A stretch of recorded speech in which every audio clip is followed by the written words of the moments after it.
Assalamualaikum warahmatullahi wabarakatuh.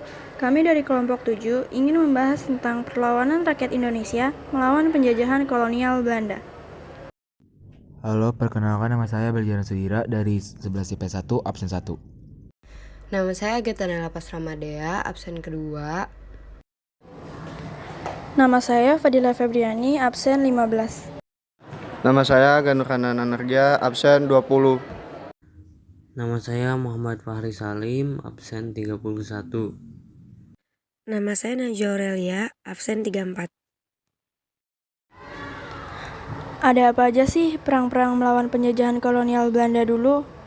Yuk kita simak ceritanya. 1. Perang Padri. Perang Padri adalah salah satu perang saudara dengan campur tangan politik adu domba yang dilakukan oleh kolonial Belanda. Perang Padri adalah perang saudara antara kaum Padri dan kaum adat. Perang Padri ini dilatar belakangi oleh perselisihan antara kaum adat dan kaum Padri di Minangkabau.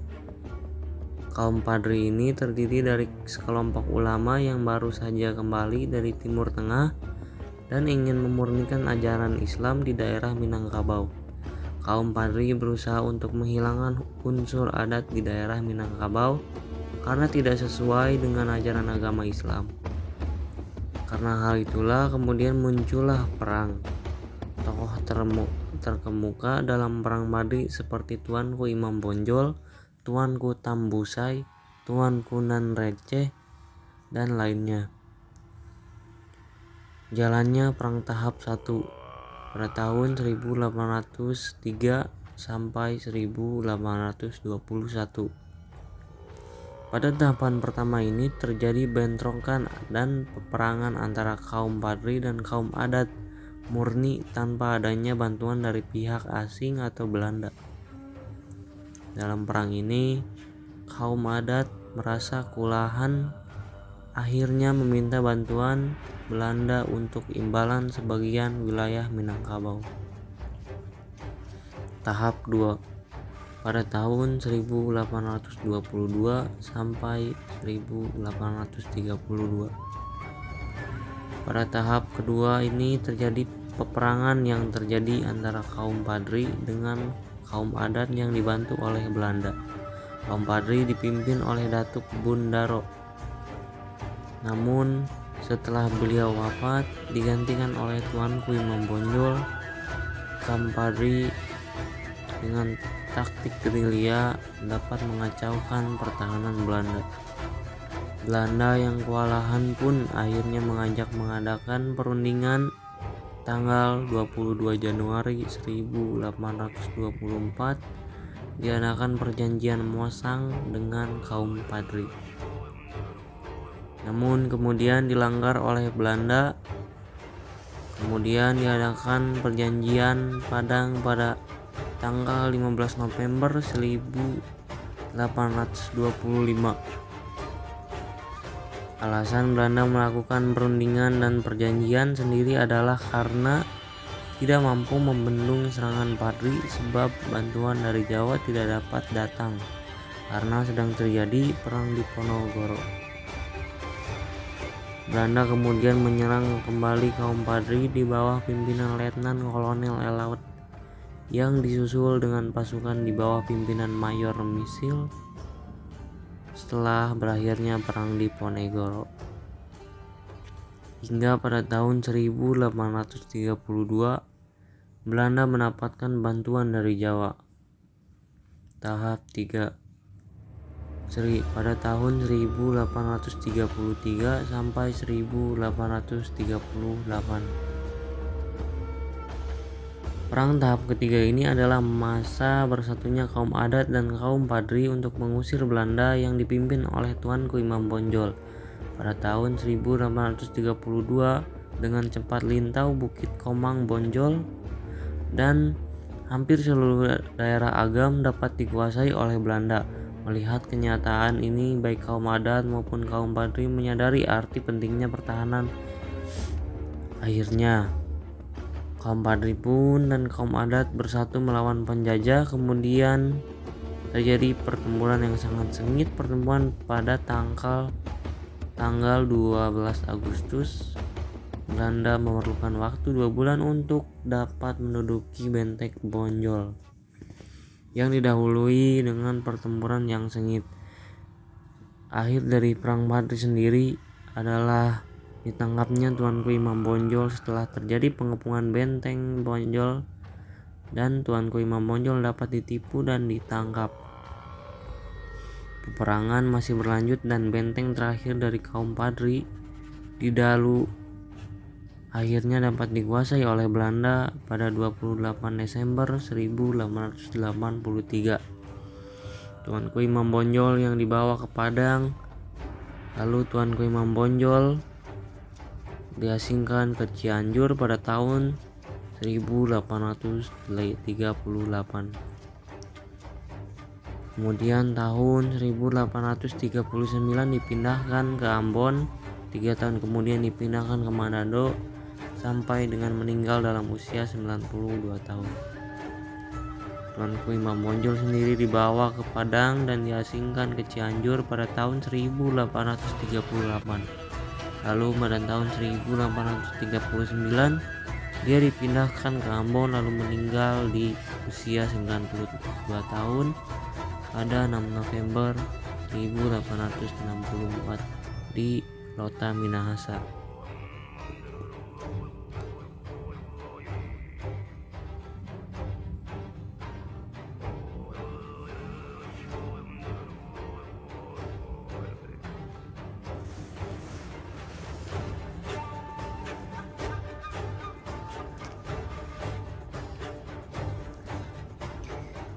Perang Diponegoro, yang juga dikenal dengan sebutan Perang Jawa atau dalam bahasa Inggris disebut dengan The Java War dan dalam bahasa Belanda disebut dengan The Java Oorlog, merupakan perang besar dan berlangsung selama 5 tahun dari tahun 1825 hingga tahun 1830 di Pulau Jawa. Perang ini merupakan salah satu pertempuran terbesar yang pernah dialami oleh Belanda selama masa pendudukannya di Nusantara. Perang ini melibatkan pasukan Belanda di bawah pimpinan Jenderal Hendrik Marcus de Kock yang berusaha meredam perlawanan rakyat Jawa di bawah pimpinan Pangeran Diponegoro. Akibat perang ini, penduduk Jawa yang tewas mencapai sekitar 200.000 jiwa, sementara korban tewas di pihak Belanda berjumlah 8.000 tentara Belanda serta 7.000 serdadu pribumi. Latar belakang Perang Diponegoro. Perang Diponegoro atau Perang Jawa berawal dari sikap Pangeran Diponegoro yang tidak menyetujui campur tangan Belanda dalam urusan kerajaan. Di sisi lain, kalangan pejabat keraton justru hidup mewah serta tidak memperdulikan penderitaan rakyatnya. Kondisi para petani setempat menderita akibat penyalahgunaan penyewaan tanah juga menjadi salah satu faktor yang membuat Pangeran Diponegoro geram. Kekecewaan Pangeran Diponegoro memuncak ketika Patih Danureja atas perintah kolonial Belanda untuk memasang patok-patok pembuatan rel kereta api melewati makam leluhurnya. Pangeran Diponegoro yang muak dengan sikap Belanda kemudian menciptakan sebuah gerakan perlawanan dan menyatakan perang. Hal ini diawali dari peristiwa pada tanggal 20 Juli 1825, di mana pihak istana mengutus dua bupati keraton senior yang memimpin pasukan Jawa Belanda untuk menangkap Pangeran Diponegoro dan Mangkubumi di Tegalrejo. Saat itu Pangeran Diponegoro serta sebagian besar pengikutnya berhasil lolos, tapi kediamannya di Tegalrejo habis dibakar. Pangeran Diponegoro bergerak ke barat hingga ke Gua Selarong di Dusun Kentolan, Lor Gua Sari, Pajangan Bantul sebagai markas besarnya. Dalam perjuangan melawan Belanda, Pangeran Diponegoro tidak sendiri, tetapi dibantu oleh Kiai Mojo yang juga menjadi pemimpin spiritual pemberontakan. Pangeran Diponegoro juga berkoordinasi dengan ISKS Pakubuwono VI serta Raden Temenggung Prawirodigdoyo, seorang bupati Gagatan. Hanya dalam waktu 3 minggu setelah penyerbuan Tegalrejo, pasukan Diponegoro sudah dapat melakukan penyerangan dan berhasil menduduki Keraton Yogyakarta. Keberhasilan ini disusul dengan kemenangan di beberapa daerah pada tahun-tahun awal berkorbannya Perang Diponegoro. Pergerakan pun meluas ke daerah Banyumas, Kedu, Pekalongan, Semarang, dan Rembang. Selama perang, Pangeran Diponegoro menerapkan strategi perang gerilya dan perang atrisi atau penjemuan. Pada puncak peperangan di tahun 1827, Belanda mengerahkan lebih dari 23.000 orang serdadu yang menjadi sebuah hal yang belum pernah terjadi sebelumnya. Pada tahun 1829, Kyai Mojo ditangkap oleh Belanda. Menyusul kemudian Pangeran Mangkubumi dan Alibasa Sentot Prawirodirjo menyerahkan diri kepada Belanda. Pada tanggal 16 Februari 1830, menyadari posisinya yang semakin lemah, akhirnya Pangeran Diponegoro setuju untuk bertemu dengan utusan Jenderal Lecoq, yaitu Kolonel Jean-Baptiste Clarence. Pada tanggal 20 Februari 1830, pertemuan antara kedua belah pihak tidak menghasilkan kesepakatan, dan Pangeran Diponegoro menyatakan ingin bertemu langsung dengan Jenderal Lecoq. Hingga akhirnya pada 25 Maret 1830, Jenderal Lecoq memerintahkan Letnan Kolonel Louis Dupeyron de Maine dan Mayor A.V. Michels untuk mempersiapkan perlengkapan militer dan merencanakan penangkapan Diponegoro. Pada tanggal 28 Maret 1830, Jenderal Lecoq berhasil menjepit pasukan Diponegoro di Magelang. Pada akhirnya, setelah pengkhianatan yang terjadi, Pangeran Diponegoro menyatakan bersedia menyerahkan diri dengan syarat sisa pengikutnya dilepaskan. Penyerahan diri Pangeran Diponegoro pun menandai berakhirnya Perang Diponegoro atau Perang Jawa pada tahun 1830. Akhir Perang Diponegoro. Setelah ditangkap di Magelang, Pangeran Diponegoro sempat diungsikan di gedung Karesidenan Semarang yang berada di Ungaran sebelum akhirnya dibawa ke Batavia pada tanggal 5 April 1830 dengan menggunakan kapal Pollux. Pangeran Diponegoro tiba di Batavia pada 11 April 1930 dan ditawan di Staduis sekarang bernama Gedung Museum Fathahillah. Dari Batavia, Pangeran Diponegoro kemudian dipindahkan ke Manado pada tanggal 30 April 1830 dan tiba pada tanggal 3 Mei 1830 untuk kemudian ditawan di Benteng New Amsterdam.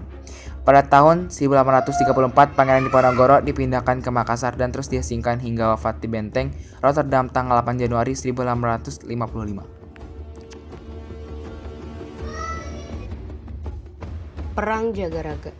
Pada tahun 1844, sebuah kapal dagang Belanda kandas di daerah Prancak atau daerah Jembara, yang saat itu berada di bawah kekuasaan Kerajaan Buleleng. Kerajaan-kerajaan di Bali termasuk Buleleng pada saat itu memberlakukan hak tawan karang. Dengan demikian, kapal dagang Belanda tersebut menjadi hak Kerajaan Buleleng. Pemerintah kolonial Belanda memprotes Raja Buleleng yang dianggap merampas kapal Belanda, namun tidak dihiraukan. Insiden inilah yang memicu pecahnya Perang Bali atau dikenal juga dengan nama Perang Jagaraga. Belanda melakukan penyerangan terhadap Pulau Bali pada tahun 1846. Yang menjadi sasaran pertama dan utama adalah Kerajaan Buleleng. Patih I Gusti Ketut Jelantik beserta pasukan menghadapi serbuan Belanda dengan gigih.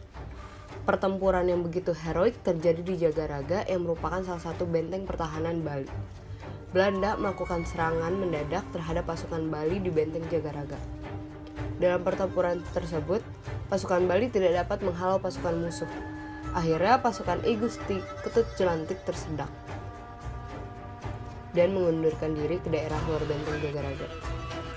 Waktu benteng Jagaraga jatuh ke pihak Belanda, pasukan Belanda dipimpin oleh Jenderal Mayor A.V. Michels dan sebagai wakilnya adalah Van Swieten. Raja Buleleng dan Patih dapat meloloskan diri dari kepungan pasukan Belanda menuju Karangasem. Setelah Buleleng secara keseluruhan dapat dikuasai, Belanda kemudian berusaha menaklukkan kerajaan-kerajaan lainnya di Pulau Bali. Ternyata, perlawanan sengit dari rakyat setempat membuat pihak Belanda cukup kewalahan. Perang Puputan pecah di mana-mana, seperti Perang Puputan Kusamba pada tahun 1849, Perang Puputan Badung pada tahun 1906, dan Perang Puputan Klungkung pada 1908. Sebelumnya Pattimura adalah mantan sersan di militer Inggris. Pada tahun 1816, Inggris bertekuk lutut kepada Belanda. Pada tahun 1817, Belanda datang kembali yang mendapat tantangan keras dari rakyat Maluku. Dikarenakan kondisi politik, ekonomi, dan hubungan dengan masyarakat yang buruk selama kurang lebih dari 2 abad. Rakyat Maluku akhirnya bangkit melawan dengan mengangkat senjata dipimpin oleh Kapitan Pattimura. Kapitan Pattimura sebagai pemimpin mengatur strategi perang bersama para pendukungnya. Sebagai pemimpin, Pattimura berhasil bekerjasama dengan raja-raja dan Patih dalam melaksanakan memimpin rakyat, pemerintahan, menyediakan pangan, mengatur pendidikan, dan membangun benteng-benteng pertahanan.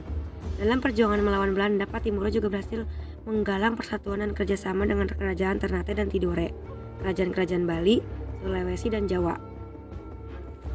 Perang melawan kolonial Belanda oleh Patimura dan rakyat Maluku hanya dapat dihentikan oleh Belanda dengan cara tipu muslihat, politik adu domba, dan bumi menghangus.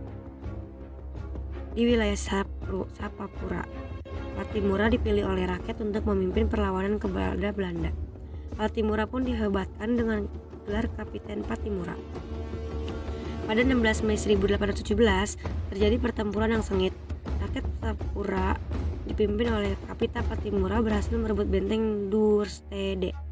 Tentara Belanda yang ada dalam benteng itu semuanya tewas, termasuk Presiden Van den Berg. Bantuan pasukan Belanda yang dikirim untuk merebut kembali benteng Duurstede juga berhasil dihancurkan oleh pasukan Kapita Patimura.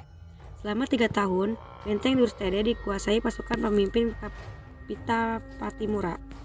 Namun, Belanda tidak mau menyerahkan begitu saja benteng itu. Belanda kemudian melakukan operasi besar-besaran dengan mempertahankan pasukan yang lebih banyak dilengkapi dengan persenjataan yang lebih modern. Pasukan Patimura akhirnya melawan dan terpukul mundur. Kapitan Patimura bersama beberapa anggota pasukannya ditangkap pasukan Belanda di sebuah rumah di daerah Sirisori, lalu dibawa ke Ambon. Di Ambon, Patimura dibujuk agar bersedia bekerjasama dengan pemerintah Belanda, namun selalu ditolaknya. Para tokoh pejuang akhirnya dapat ditangkap dan mengakhiri pengabdiannya di tiang gantungan pada tanggal 16 Desember 1817 di kota Ambon. Atas kegigihan dan perjuangan dalam memperjuangkan kemerdekaan, Kapita Patimura oleh pemerintah Republik Indonesia dinobatkan sebagai pahlawan perjuangan kemerdekaan. Nah, jadi itu dia teman-teman, beberapa perlawanan-perlawanan yang ada pada zaman penjajahan kolonial Belanda. Thank you for your attention. See you next time. Wassalamualaikum warahmatullahi wabarakatuh.